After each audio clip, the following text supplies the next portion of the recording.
right, so today we're diving into some pretty murky waters. We're talking about Eritrea, a country with a pretty notorious human rights record, currently under U.S. sanctions. And yet they seem to be raising funds freely right here in the U.S. It's kind of wild. We're going to be looking at excerpts from a recent Washington Post investigation to try to get to the bottom of this. Yeah, it's definitely a head-scratcher at first glance, isn't it? You have a repressive regime condemned by international bodies, managing to tap into funding networks within a country that has explicitly imposed sanctions against them. Exactly. So for those who might not be totally up to speed on Eritrea, it's a one-party state in East Africa, ruled by President Isaias Afwerki for decades now. It's heavily reliant on its diaspora for funding, but the U.S. has sanctions in place due to human rights abuses and Eritrea's involvement in the Ethiopian conflict. Right. Now, the sanctions themselves are a bit of a complex thing. They're specifically targeted at the ruling party, known as the PFDJ, not the Eritrean government as a whole. The idea is to pressure the party to change its behavior, without necessarily crippling the entire country. Okay, that makes sense. But this Washington Post article paints a picture of a really sophisticated fundraising network operating within the U.S. We're talking Zoom calls hosted by the Eritrean embassy to mobilize the diaspora, cultural festivals with very explicit fundraising goals, and even online platforms like GoFundMe being utilized. Yeah, it's a multi-pronged approach, that's for sure. And the article provides some pretty concrete examples. There's a mention of a Las Vegas Eritrean festival, where the embassy officials were aiming to raise a cool $100,000. And then there's the case of a GoFundMe campaign, launched to directly support the Eritrean military, which managed to pull in $40,000 before it was shut down. Wow. Supporting the military directly, that's pretty bold given the whole sanctions situation. But I guess that's where the whole distinction between the PFDJ and the Eritrean government gets tricky, right? Yeah, you hit the nail on the head. One of the most startling revelations in the article is just how blurry the line is between the Eritrean government and the PFDJ. It's almost impossible to separate the two. So it's like saying, oh, this money is for the government, not the party. Yeah. But in reality, it all ends up in the same pot anyway. Precisely. And the article quotes Berhane G. Solomon, the Eritrean charge d'affaires in the U.S., saying, an attempt to separate Eritreanism from the PFDJ is simply to weaken and dismantle the power of the people. So he's basically equating support for the nation with support for the party. And to further drive home that point, he even said, our enemy's tactic is to divide us. The notion of, I am Eritrean but not PFDJ, these assertions are silly and expected from the fool. So they're really pushing this idea that you can't be patriotic without also supporting the ruling party. But how does that square with U.S. sanctions? I mean, if the line between the government and the PFDJ is so blurred, how can you sanction one without impacting the other? That's a question that legal experts are grappling with. The article quotes Andrew Adams, a former federal prosecutor specializing in sanctions, who says, where ruling parties or powerful authoritarians are sanctioned, one must be extremely cautious for them. Even humanitarian activities that involve transacting with a sanctioned party would require a license. Essentially, he's saying that even seemingly innocent actions, like donating to an Eritrean cultural organization, could potentially run afoul of sanctions if that organization has ties to the PFDJ. It sounds like we're wading into a legal gray area here. And speaking of those cultural organizations, the article also delves into the role of U.S.-based nonprofit organizations in all of this, right? Absolutely. Groups like the National Council of Eritrean Americans, NCA, seem to be key players in this fundraising effort. They present themselves as cultural centers, focused on preserving Eritrean heritage. But critics argue that they're actually acting as de facto fundraising arms for the Eritrean government, funneling money back to Asmara. So are these organizations registered under LRA, the Foreign Agents Registration Act? Just to clarify for our listeners, LRA requires anyone acting as an agent of a foreign government to register with the U.S. government, ensuring transparency in terms of foreign influence. That's a great question. And where things get even murkier.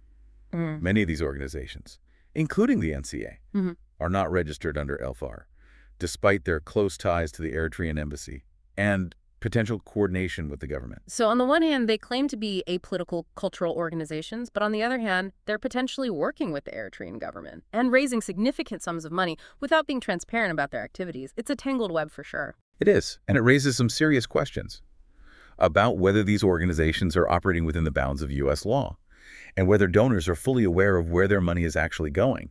And it's not just about the legality of it all. It raises some serious ethical questions about the role of diaspora communities in supporting regimes with questionable human rights records. I mean, are donors fully aware of where their money is ending up? Are they knowingly supporting a government that has been accused of systematic human rights abuses? It's a tough question to grapple with, and it's not just about the money either. The article paints a really bleak picture of life in Eritrea. Tens of thousands of people fleeing the country every year, mandatory military service with no end in sight, severe restrictions on basic freedoms. Right. And that mass exodus of citizens actually exacerbates Eritrea's economic woes when a significant portion of your population, especially young people, are fleeing. You lose a valuable workforce and tax base. It's a vicious cycle. People leave because of the repressive conditions, but their departure further weakens the economy, potentially leading to even more hardship and prompting even more people to flee. So, on top of sanctions and a shrinking economy, they're also dealing with a brain drain of sorts. No wonder they're so reliant on diaspora funding. But it also raises the question, how sustainable is this model in the long run? That's the million-dollar question. While the article mentions that Eritrea does get some revenue from mining operations run by Chinese companies, it's clearly not enough to offset the impact of sanctions and the loss of human capital due to emigration. Which brings us back to this 2% income tax that Eritrea levies on its citizens abroad.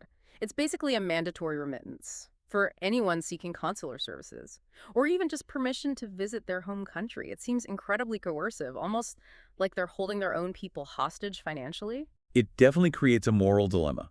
For many Eritreans abroad, they're essentially forced to choose between supporting a regime they may oppose and accessing essential services, or maintaining ties with their homeland.